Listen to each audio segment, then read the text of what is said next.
सुस्वागतम मित्रों, स्वागत है आप सभी का आपके अपने YouTube चैनल हिंदी साहित्य निधि पर। मित्रों, मैं अर्चना आप सबका स्वागत करती हूँ। आइए मित्रों, आज हम आदिकाल की प्रवृत्तियों के विषय में पढ़ते हैं। मित्रों, हम देखते हैं आदिकाल की प्रवृत्तियां यानी आदिकाल की विशेषताएं।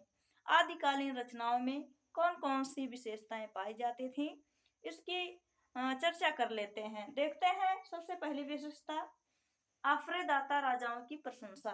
मित्रों, इस काल के रचनाओं में राजाओं की प्रशंसा होती थी, ऐसे राजाओं की जो राजा आश्रय दिए हुए होते थे, अर्थात कभी जिन राजाओं के आश्रय में रहते थे उन राजाओं की प्रशंसा किया करते थे, हमेशा उनका गुणगान किया करते थे।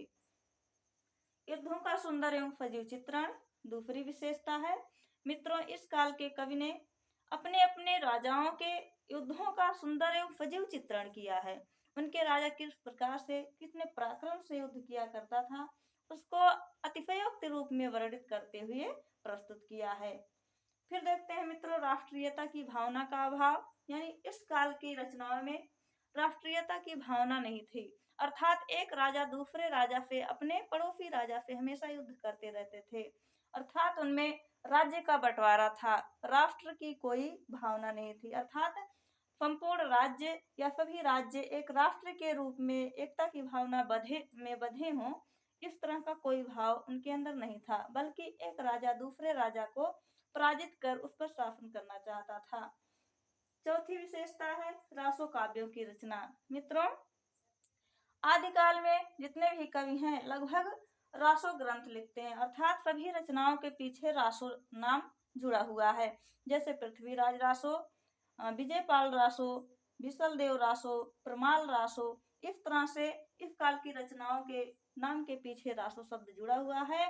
इसलिए इसके एक विशेषता ये भी है कि रासो काव्यों की रचना हुई है। फिर देखते हैं नारी का सौंदर्य चित्रण। मित्रों, इस काल में नारी के सौंदर्य का अपूर्व चित्रण किया गया है। इस काल में राजा जो हुआ करते थे, जहां भी नारी का सौंदर्य उन्हें दिखता था, अर्थात सौंदर्यवती युवतियां दिखती थीं, वहां वो आक्रमण करके उन्हें जीत लिया करते थे और उनसे विवाह कर लिया करते थे।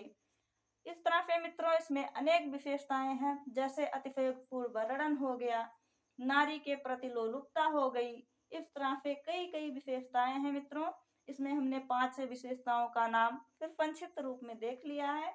अब आगे की जानकारी अगले वीडियो में, तब तक के लिए नमस्कार, धन्यवाद।